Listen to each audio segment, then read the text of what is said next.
네, 좋습니다. 빌립보서 오늘 말씀 1장 1절에서 2절까지의 말씀입니다. 빌립보서 1장 1절에서 2절까지의 말씀, 길지 않으니까요 저희가 함께 오늘 말씀을 봉독하도록 하겠습니다.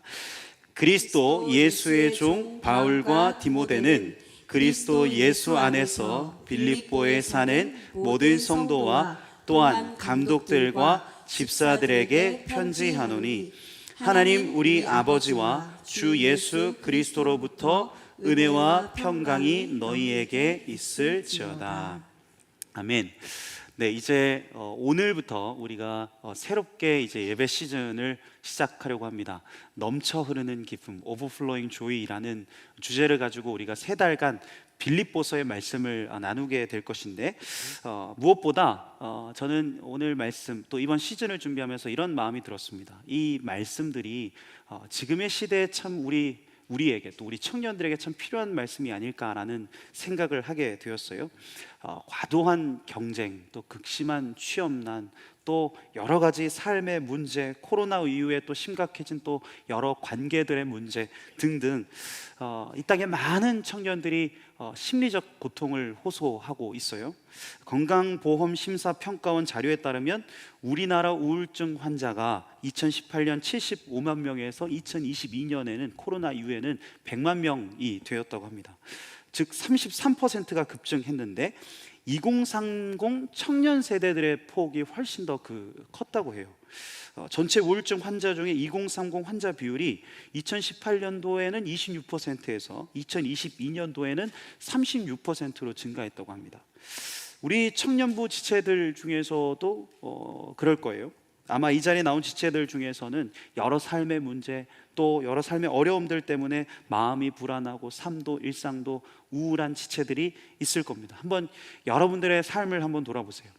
내가 최근에 정말 기뻤던 적이 언제일까?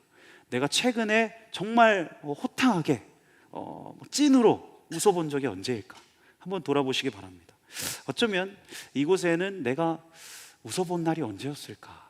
그것이 참 까마득하게 느껴지는 지체들이 있을 거예요. 무엇보다 그래서 저는 이번 시즌 주제를 통해서 우리에게 주님 주시는 참된 평강과 기쁨이 좀 회복되었으면 좋겠다라는 마음이 있습니다. 여러분, 복음이 우리에게 주는 평강과 즐거움은요, 이 세상이 주는 즐거움과는 다릅니다. 그것은 우리의 현실과 상황을 뛰어넘는 영원한 차원의 기쁨과 만족이죠. 저도 이번 시즌 통해서 그러한 하나님이 주시는 평강과 기쁨을 회복하기를 원합니다. 여러분들도 또 우리의 공동체 가운데도 그렇게 주님 주시는 기쁨으로 충만한 이번 예배 시즌이 될 수 있기를 소망합니다. 바울은 먼저 오늘 서두에 대한 내용들을 조금 여러분들하고 살펴볼 건데, 바울은 오늘 빌립보서의 가장 첫 부분을 이렇게 시작하고 있습니다. 오늘 본문 1절 말씀을 같이 한번 읽어볼까요? 1절 말씀, 그리스도 예수의 종 바울과 디모데는 그리스도 예수 안에서 빌립보에 사는 모든 성도와 또한 감독들과 집사들에게 편지하노니. 네, 빌립보서는 바울이 빌립보 교회에 쓴 서신서입니다. 여기서 중요한 것은 오늘 바울이 자신을 지금 어떻게 표현하고 있는가 하는 것이에요. 1절 전반절에 보면 오늘 바울이 자신을 무엇이라고 표현하고 있습니까? 그리스도의 종이다라고 말씀하고 있습니다. 그리스도의 종이다라고 말한 적은 바울의 서신서를 보면 꽤 있어요. 그런데 그리스도의 종이다라고만 표현한 서신서는 오늘 빌립보 서신서가 유일합니다. 바울은 보통 자신을 사도라고 많이 표현했는데, 특별히 빌립보서는 그보다도 자신의 종됨을 더욱 강조하고 있어요. 이 종이라는 단어는 헬라어로 둘로스라고 하는데 노예라는 뜻입니다. 즉 소유주에 의해서 완전히 속박된 존재, 그렇게 주인에게 온전히 충성해야 하는 존재가 바로 오늘 둘로스, 종이라는 단어의 뜻입니다. 즉 바울은 자신을 이렇게 그리스도의 종이라고 표현하면서 자신의 삶이 완전히 예수 그리스도께 속했고 자신은 하나님께만 충성될 것을 서약하고 약속합니다. 여러분, 이것이 오늘 빌립보서에 있어서 가장 핵심이 되고 가장 기초가 되는 말씀이에요. 빌립보서는요, 기쁨과 감사라는 단어가 계속해서 반복됩니다. 그래서 우리가 넘쳐 흐르는 기쁨, 이번 시즌 주제처럼 계속해서 우리가 하나님의 기쁨, 하나님의 평강에 대해서 우리가 얘기를 나눌 거예요. 그런데 오늘 서두에서 바울은요, 이 기쁨과 평강의 근원에 대해서 말씀하고 있습니다. 이 기쁨은 단순한 감정적 즐거움이 아닙니다. 오히려 이 기쁨은 그리스도의 종된 기쁨, 그리스도께 매여 있는 자로서 경험하는 기쁨입니다. 즉 참된 기쁨과 평안은요, 우리가 무엇을 누리고 무엇을 소유하는가가 아니라요, 우리가 누구에게 소유된 존재인가, 우리가 누구에게 속한 자들인가라는 질문으로부터 나온다는 거예요. 이 기쁨과 감사라는 주제에 대해서는 제가 나중에 이제 계속해서 우리가 살펴보게 될 것이고, 오늘은 무엇보다도 이 기쁨의 근원이 되는, 그렇다면 그리스도의 종이라는 의미는 어떠한 의미를 가지고 있는 단어일까? 이 단어에 조금 더 집중해 보려고 합니다. 그리스도의 종은 무엇일까? 예수 그리스도께 매여 있다라는 그 삶은 어떠한 삶일까? 특별히 오늘 바울이 이 빌립보 지역에서 복음을 전하고 또 빌립보 교회를 세운 그 역사적 배경들을 우리가 좀 따라가면서 이 그리스도의 종이라는 의미를 한번 우리가 살펴보면 좋겠습니다. 먼저 그리스도의 종된 삶, 그리스도께 매여 있는 삶은 바로 새로운 도전과 모험의 삶을 의미합니다. 새로운 도전과 모험의 삶. 사도행전 16장에 보면요, 사도 바울이 디모데와 함께 2차 선교 여행을 시작하는 장면이 나옵니다. 그런데 그는 처음에 아시아로 가려고 했지만 예수의 영이 허락하지 못해서 그곳을 가지 못하고, 바로 그때 마게도냐 사람이 환상을 통해서 건너와서 우리를 도우라라는 그 환상을 보게 돼요. 그리고 바로 그날로 배를 타고 유럽으로 건너가게 됩니다. 그렇게 사도행전 16장 사도 바울을 통해서 최초의 유럽 선교가 시작이 돼요. 유럽 선교가 성령의 인도하심을 따라 처음 밟은 이 땅은 바울에게 있어서 완전히 미지의 땅, 완전히 새로운 땅이었습니다. 그리고 바울은 이 땅에서 유럽 최초의 교회를 세우게 되는데, 그것이 바로 오늘 빌립보 서신의 아주 시초가 되는 빌립보 교회였습니다. 빌립보 교회. 바울은 네아폴리를 거쳐서, 유럽의 네아폴리를 거쳐서 빌립보라는 지역에 이르게 돼요. 그리고 늘 그랬듯이 그곳에서 유대인의 회당을 찾습니다. 왜냐하면 바울이 늘 복음을 전할 때는 유대인의 회당을 중심으로 이 복음을 전했거든요. 그런데 빌립보에 도착했을 때 이 유대인의 회당이 없는 겁니다. 그래서 그때 바울은 바로 그때 강가에 모여서 경건하게 기도하던 사람들을 만나게 돼요. 그리고 그 기도 모임에서 그리스도의 복음을 전하게 되죠. 이 기도 모임의 멤버 중이었던 한 사람이 있었는데, 그 사람이 루디아라는 여인이었습니다. 루디아라는 여인. 그녀가 이 복음을 듣고 예수 그리스도를 믿게 돼요. 그리고 바울로부터 세례를 받고, 바로 이 루디아의 집에서부터 빌립보 교회가 시작되게 됩니다. 자, 보세요. 바울에게 있어서 이 빌립보 교회는 모든 것이 다 새로운 도전이자 모험이었어요. 빌립보 교회를 세울 때 바울은 자신에게 익숙했던 모든 것과 다 결별해야 했습니다. 주님은 그가 익숙했던 아시아, 그가 늘 복음을 전했던 아시아가 아니라요, 한 번도 가보지 못한 유럽으로 그를 보내셨어요. 그리고 그는 늘 가던 회당이 아니라 낯선 기도처를 통해서 복음을 전해야 했습니다. 그리고 늘 회당에서 바울은 남자들을 중심으로 복음을 전했는데, 이 복음에 반응했던 사람은 바로 루디아라는 여인이었어요. 이처럼 주님은 완전히 바울의 예상과 계획을 뛰어넘어 일하십니다. 그렇게 그리스도의 종 바울은 성령의 인도하심을 따라 용감하게 그 미지의 땅, 그 새로운 영역 가운데로 뛰어들어 했어요. 여러분, 심리학이나 코칭 분야에 있어서 컴포트 존이라는 말이 있습니다. 컴포트 존. 컴포트 존이라는 말은 우리말로 안전지대라고 해요. 안전지대. 즉 이것은 예측 가능한 어떤 익숙한 업무를 계속해서 진행하거나 새로운 자극이 없는 그러한 상황과 환경 가운데 있는 것을 의미합니다. 이로써 우리는 심리적인 안정감을 누리는 거예요. 물론 이것도 우리의 인생에 있어서 참 필요한 부분이죠. 그런데 이러한 컴포트 존의 가장 큰 맹점이 있습니다. 그것은 무엇이냐면 더는 성장이 없게 만들고 모든 새로운 기회와 가능성을 차단한다는 것이죠. 그래서 심리학자들은 우리가 러닝 존으로 나아가야 된다, 그런 말이에요. 러닝 존. 즉 내게 익숙했던 환경을 벗어나서 도전하고 배우면서 성장할 수 있는 미지의 영역 가운데로 나아갈 수 있어야 한다는 거예요. 이를 통해서 우리는 적지 않은 스트레스와 마찰을 겪게 돼요. 그런데 이러한 스트레스와 마찰은 자신의 역량을 키우고 자신의 능력을 향상시키는 긍정적인 요소가 된다고 말합니다. 그래서 인도의 저명한 저널리스트인 사친 처드리는 이는 이 컴포트 존에 대해서 이렇게 말해요. 당신이 어떤 일이나 환경에 익숙해졌다는 것은 컴포트 존에 있다는 의미다. 기억하라. 안전지대에 있는 한 사람은 자신을 단련하거나 성장시키지 않는다. 사람이 성장하기 위해서는 적절한 스트레스라는 마찰이 필요하다. 해답은 간단하다. 컴포트 존에서 빠져나오면 된다. 네. 오늘 바울은 어떠합니까? 오늘 바울은 이 컴포트 존에 머무르지 않습니다. 오히려 그는 성령의 인도하심을 따라 그 안전지대를 떠나서 새로운 길을 개척해 나아갑니다. 그러면서 그도 꽤 많은 스트레스와 마찰을 겪었어요. 하지만 이러한 그의 결단과 용기는 자신의 영적 성장과 함께 복음의 선교적 확장을 가져옵니다.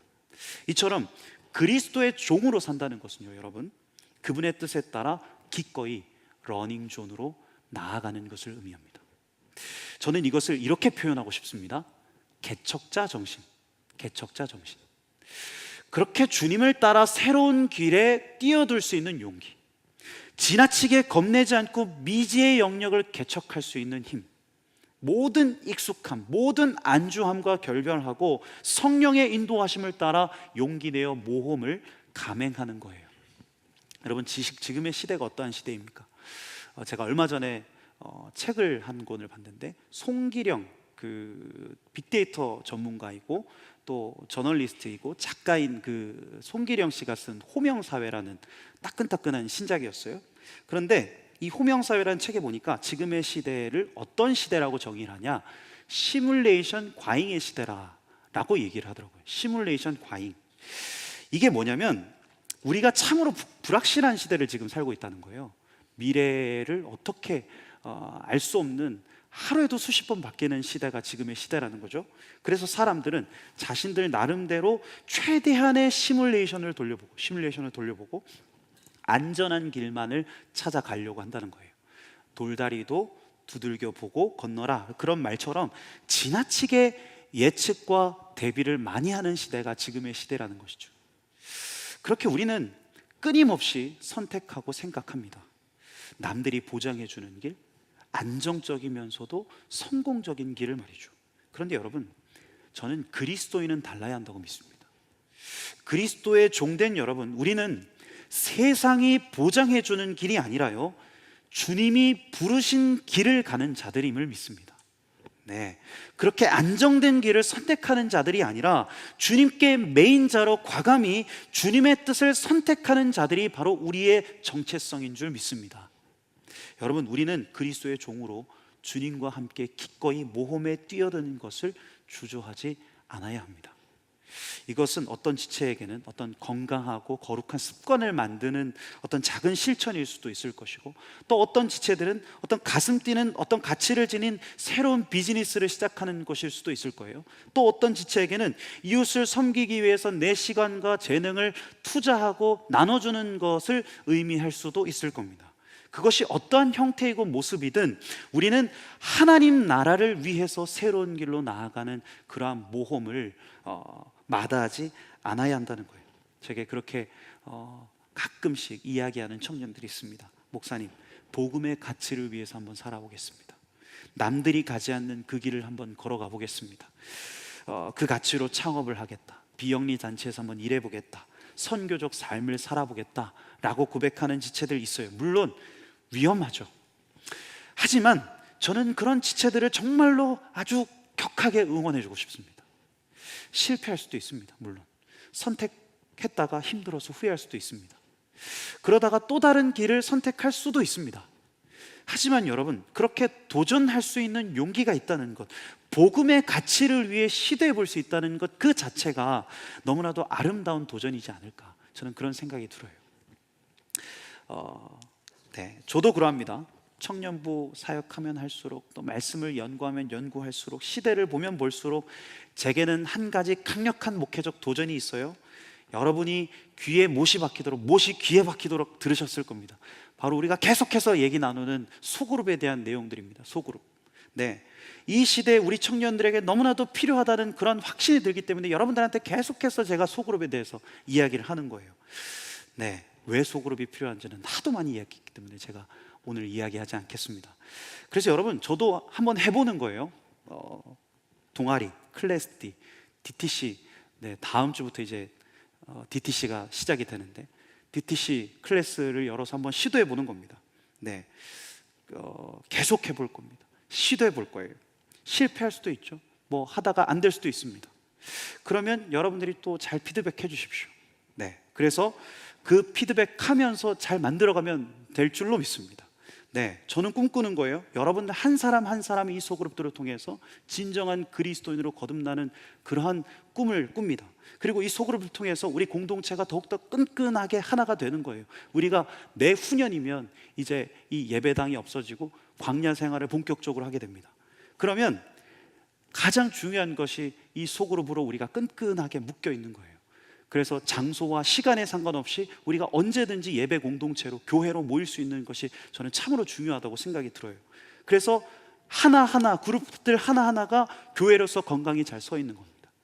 네, 바라기는 그리스도의 종된 우리가 오늘 바울과 빌립보 교회처럼 거침없이 담대하게 믿음의 걸음을 한 걸음 내딛고 도전할 수 있기를 소망합니다.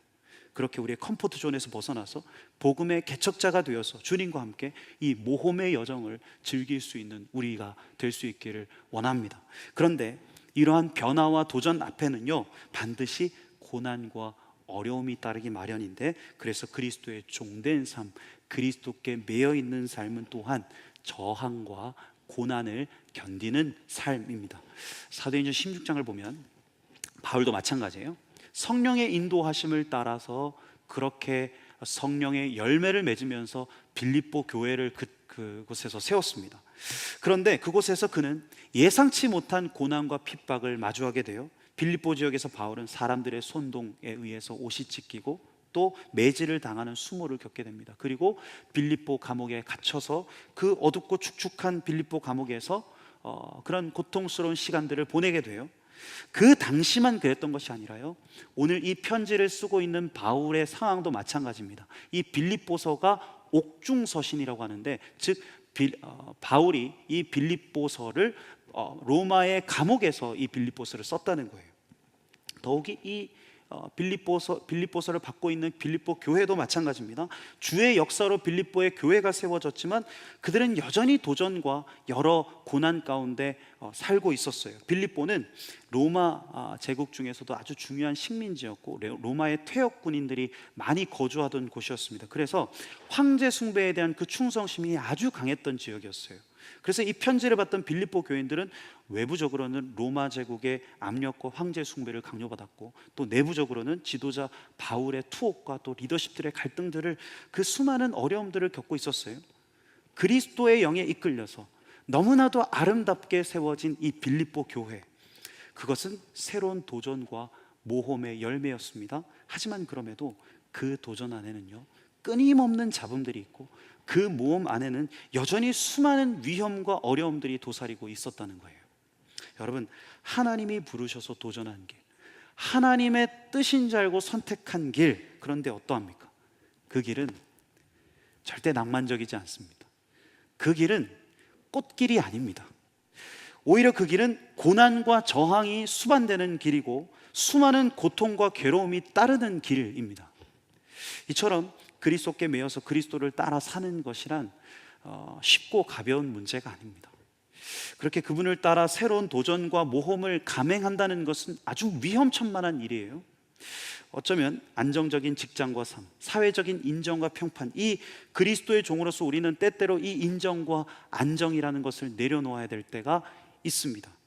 선교적인 부르심을 가지고 내 것을 내어놓고 이웃을 섬길 때 사람들은 물어봅니다. 야, 너 왜 그런 바보 같은 선택을 하냐? 사회생활 하면서 여러 가지 부딪혀오는 갈등들이 있습니다. 부당한 일을 강요받거나 윤리적으로 옳지 않는 일을 선택해야 될 상황에 처했을 때 그리스도를 따르는 자로서 거룩과 정직을 지키면 우리는 승진의 기회를 놓치거나 직장에서 불이익을 겪을 수도 있습니다. 친구들과의 술자리에서 쾌락적 즐거움, 다들 세상의 가치를 말할 때 그 가운데 순결을 말하고 거룩을 말하면 사람들이 야, 넌 바보다, 너는 멍청하다 라고 그런 이야기를 들을 수도 있습니다. 때론 그리스도의 종으로 살아간다는 것은 세상적인 성공을 포기하고 세상 가운데 소외감을 느끼는 것을 의미해요. 그 가운데서 우리는 당황하면서 질문해요. 이게 뭔가?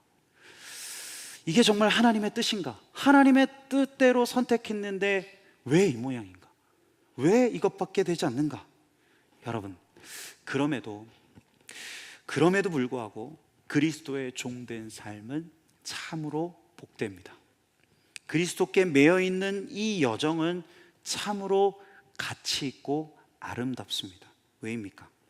그 삶은 결국 하나님의 은혜와 평강으로 충만한 삶이기 때문입니다. 하나님의 은혜와 평강으로 그 가운데 주님 주시는 영원한 기쁨과 만족이 있기 때문이죠. 우리 오늘 본문 빌립보서 1장 2절 말씀을 같이 한번 읽어보겠습니다. 2절 말씀 띄워주시겠습니까?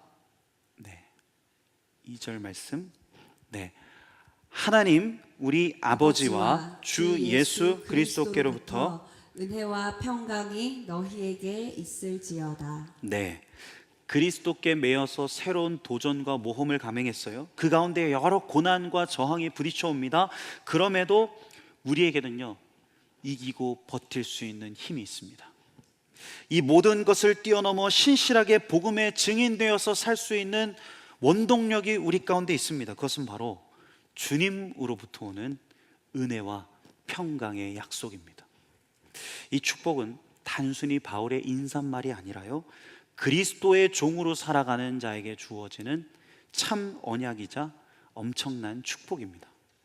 이 은혜와 평강이 우리에게 있으면요, 우리는 닥쳐오는 고난을, 그 핍박을 견딜 수 있는 힘이 생깁니다. 이 은혜와 평강은 우리를 어떠한 외적인 환경에도 흔들리지 않도록 우리의 내면을 강하게 붙잡아 줍니다. 그래서 다시금 주님과 함께하는 그 모험의 여정으로 우리를 뛰어들 수 있게끔 만들어주죠. 이 구절 묵상하면서 제가 떠올랐던 한 문장이 있었어요. 토마스 아켄피스의 그리스도를 본받아 라는 책에는 이러한 짧은 문장이 나옵니다. 하나님은 길을 보여주시기보다는 그 길을 걸을 수 있는 힘을 주신다. 다시, 하나님은 길을 보여주시기보다는 그 길을 걸을 수 있는 힘을 주신다. 네, 그리스도인으로서 우리가 가지는 소망은 무엇이냐?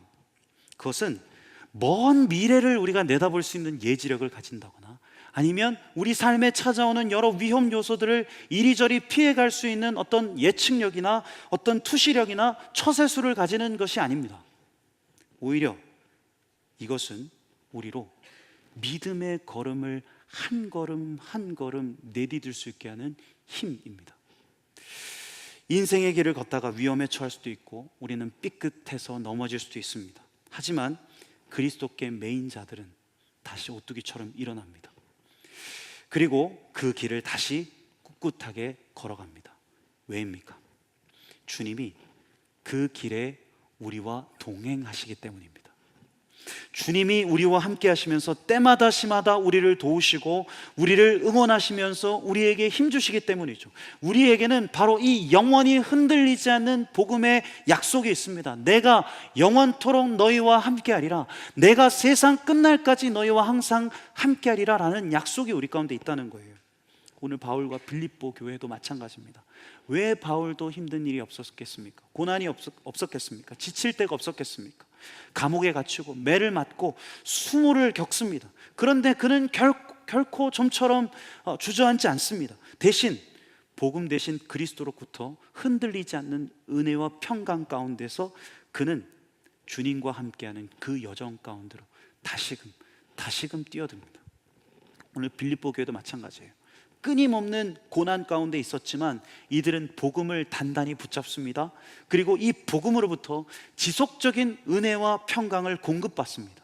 그래서 어떠한 어려움 가운데도 꿋꿋하게 이 빌립보 교회는 유럽 선교의 아주 교두보와 같은 역할을 감당해요. 그리고 지금까지 바울의 든든한 동력자 교회가 되죠. 네, 여러분 기억하십시오. 사람과 시대는 바뀌어도요, 그리스도의 은혜는 절대 변하지 않습니다. 상황과 환경은 흔들려도요, 그리스도께서 주시는 이 평강의 약속은 절대 흔들리지 않습니다. 이 은혜와 평강이 오늘 이 자리에 있는 저와 여러분 가운데 함께하고 계심을 믿습니다. 믿습니다. 아멘. 지치고 포기하고 싶어도, 겁나고 무서워도 우리와 동행하고 계시면서 우리를 도우시고 힘주시는 그리스도로 인해 우리가 이 믿음의 여정을 걸어갈 수 있기를 소망합니다. 네, 오늘 말씀을 마무리하고자 하는데, 오늘 이 말씀 준비하면서 제가 한 분이 떠올랐던 분이 계셨습니다. 그 나섬교회의 유해근 목사님이라는 분이셨어요. 나섬교회 유해근 목사님.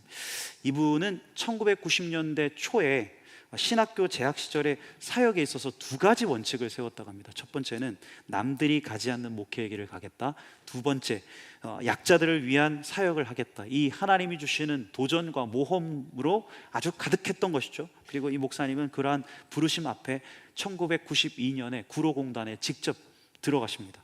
그리고 거기서 우리나라에 들어와 있던 나그네들, 이주 노동자들을 섬기시죠.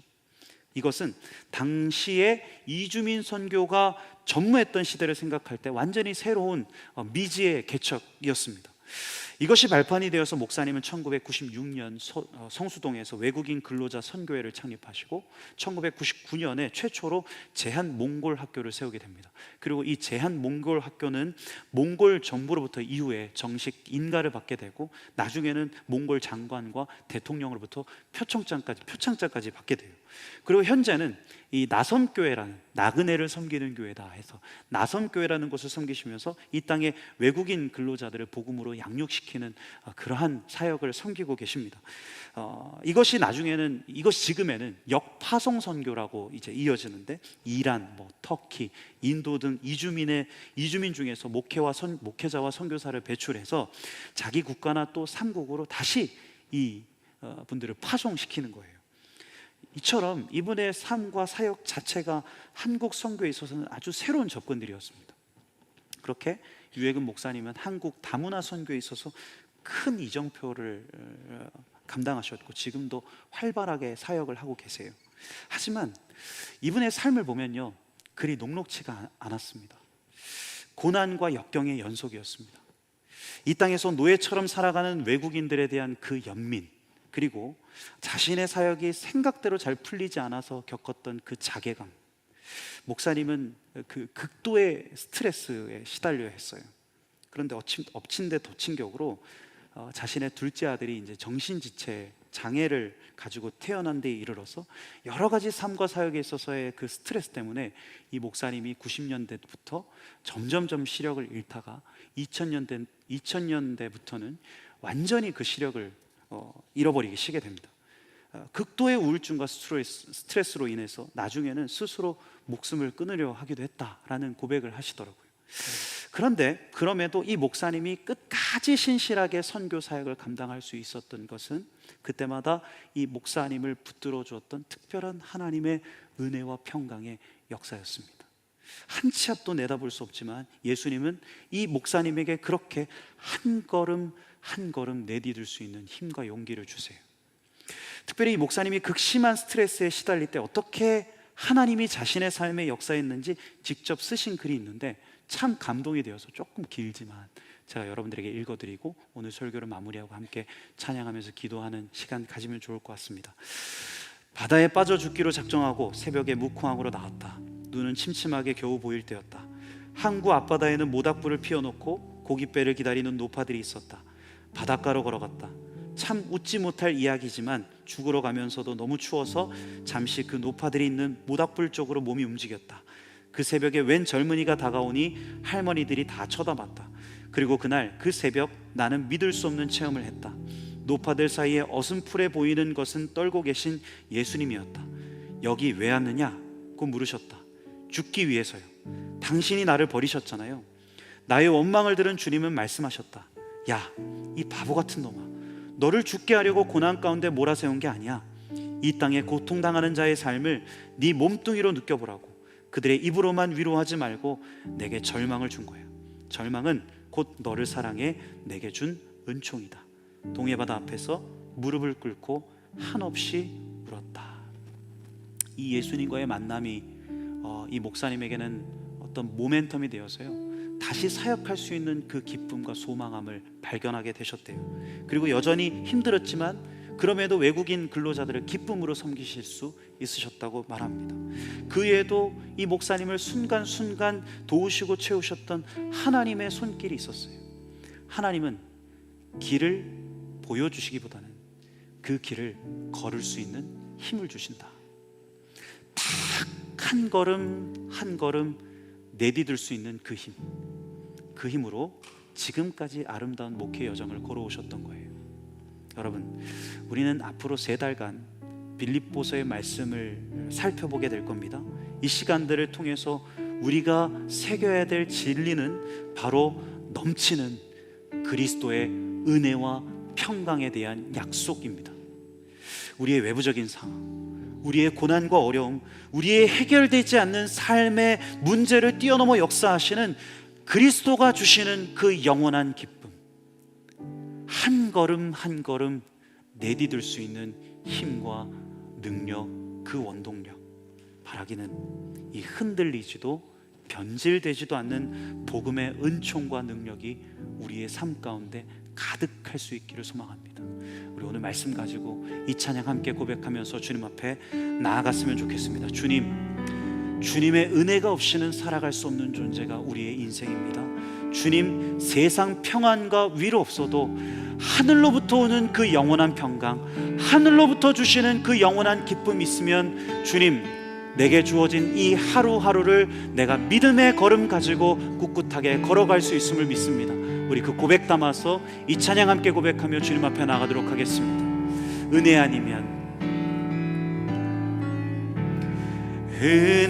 아니면 살아갈 수가 없네.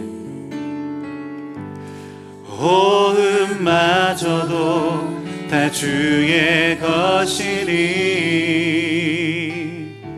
세상 평안과 위로 내게 없어도 예수, 오직 예수뿐. 다시 한번 고백하며 나아갑시다. 은혜 아니면 살아갈 수가 없네. 은혜 아니면 살아갈 수가 없네. 호흡마저도 다 주의 것이니, 호흡마저도 다 주의 것이니 세상 평안과 위로 내게 우리에게 주시는 그 영원한 은혜와 평강에 대한 약속, 주님 그것을 붙들고 주님 앞에 나아갑니다. 크신 계획 다 볼 순 없고, 크신 계획 다 볼 수도 없고, 작은 고난에 지쳐도 주께 묶인 나의 모든 삶 버티고 견디게 하시네. 견디게 하시네. 은혜 아니면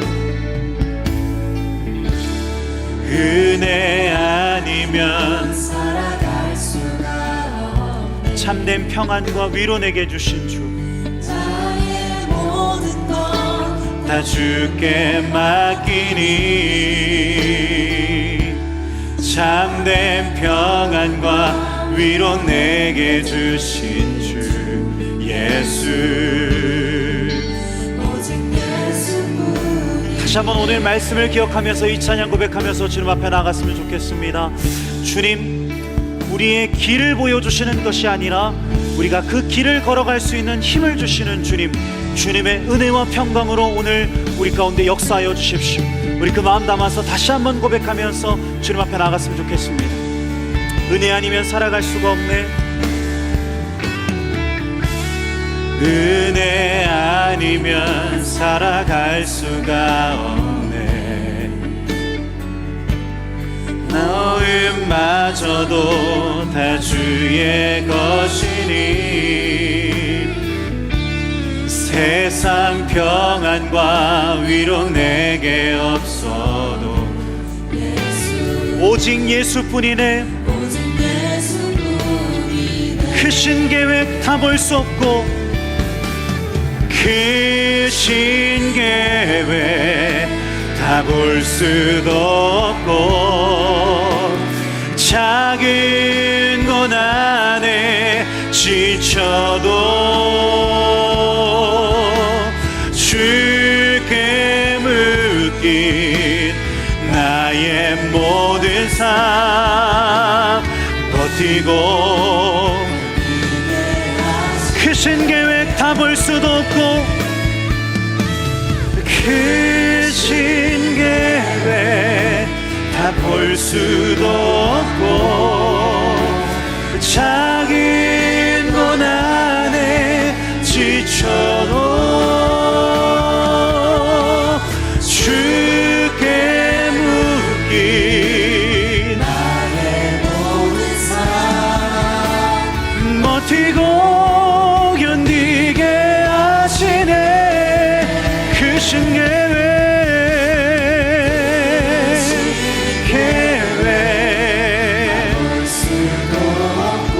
주님, 우리가 작은 고난에 지친 날지라도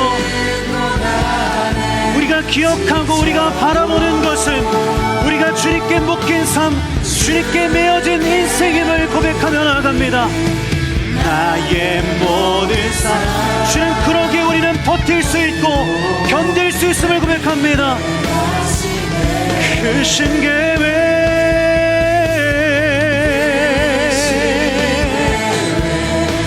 다 볼 수도 없고 작은 고난에 지쳐도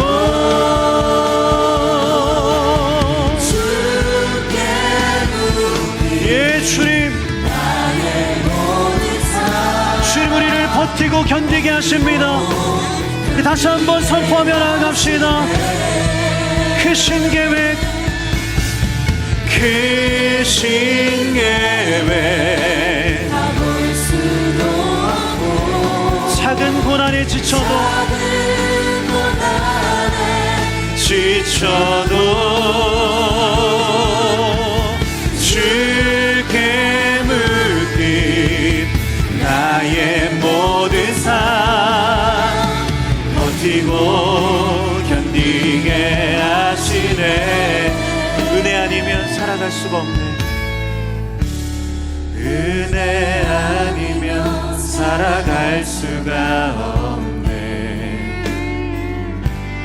나의 모든 것 다 주께 맡기니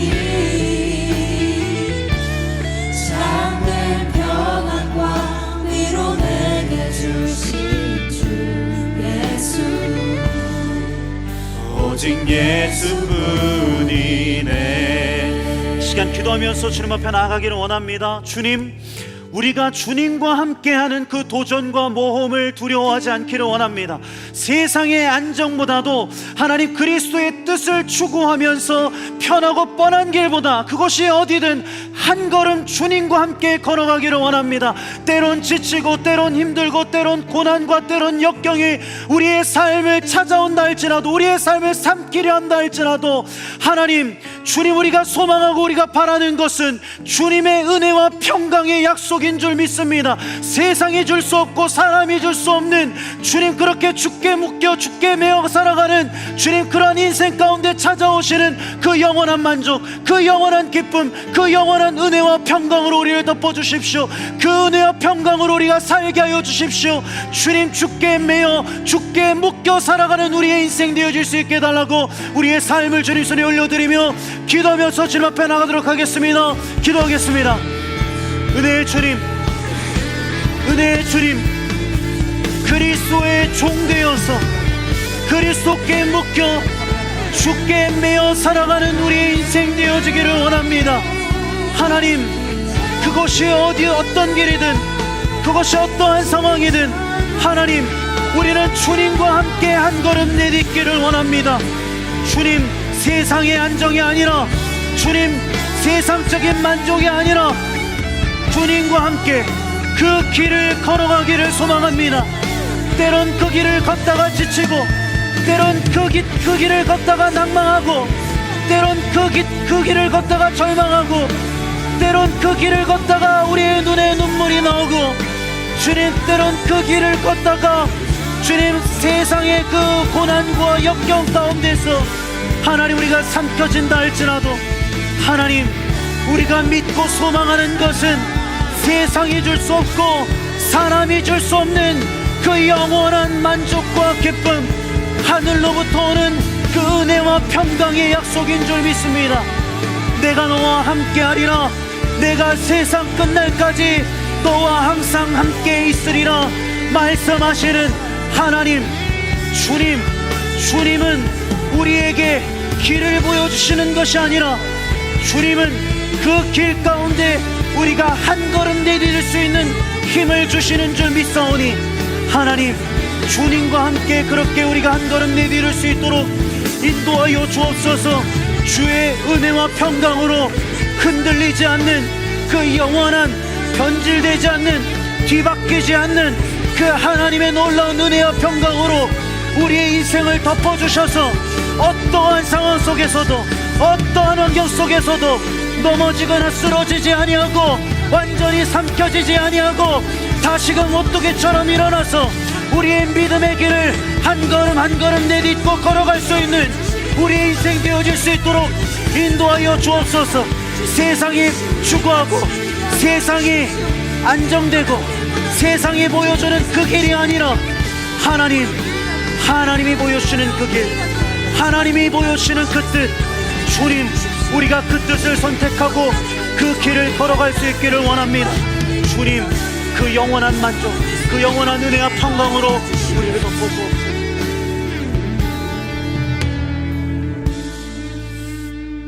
네, 이 시간에는 우리가 한 가지를 놓고 좀 같이 기도하기를 원합니다.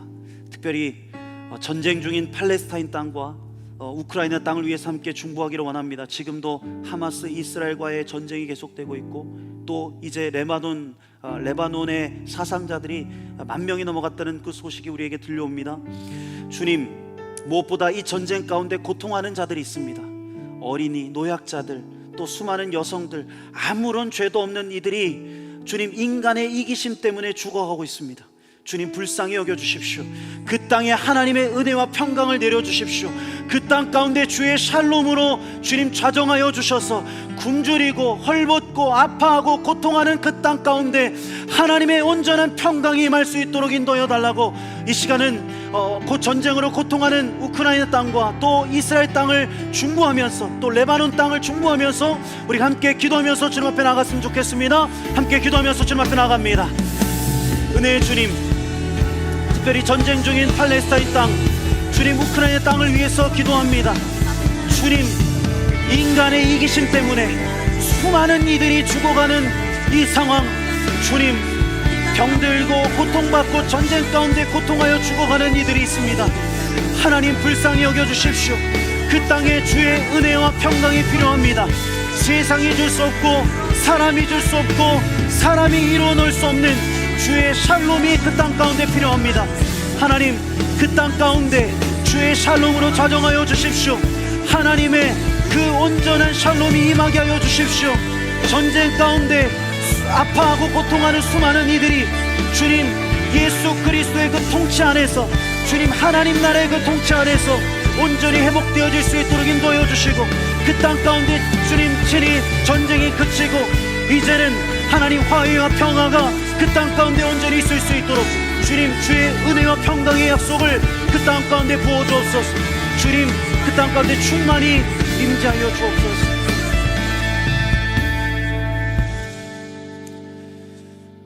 은혜의 주님, 주님과 함께 도전하고 모험하는 삶을 우리가 망설이지 않고 주저하지 않기를 원합니다. 세상이 보여주는 안정된 길이 아니라 주의 뜻, 주의 부르심 따라 걸어가는 길이 우리의 길이 되어지기를 원합니다. 그 가운데는 고난도 있고 아픔도 있고 괴로움도 있고 여러 가지 어려움들도 있을 것이지만, 하지만 우리에게 주신 하나님의 약속, 영원한 은혜와 평강의 약속이 있기에 주님, 우리는 오늘도 이 믿음의 길을 한 걸음 내디딜 수 있을 것을 고백합니다. 주님, 우리 YKD 지체들이 그렇게 주님과 함께 믿음의 걸음을 걸어가는 인생 되어질 수 있도록 인도하여 주옵소서. 특별히 주님, 지금도 전쟁 가운데 아파하고 고난 가운데 고통하고 있는 주님, 수많은 영혼들이 있습니다. 우크라이나 땅과 이스라엘 땅, 그 하마스와 이스라엘 땅과 또 그 레바논 땅, 하나님, 수많은 이들이 죽어가고 있습니다. 죄 없는 이들이 울며 고통하며 신음하고 있습니다. 주님, 불쌍히 여겨 주십시오. 그 땅에도 주의 놀라운 은혜와 평강의 약속이 필요합니다. 세상이 줄 수 없고 사람이 이루어놓을 수 없는 그 하나님의 샬롬으로 주님, 그 땅을 치유하시고 회복하여 주셔서 모든 전쟁이 그치고 주님, 그 땅에 온전한 기쁨과 평화가 흘러넘칠 수 있도록 인도하여 주옵소서. 이 모든 말씀 살아계신 우리 구주 예수 그리스도의 이름으로 감사하며 기도드립니다. 아멘.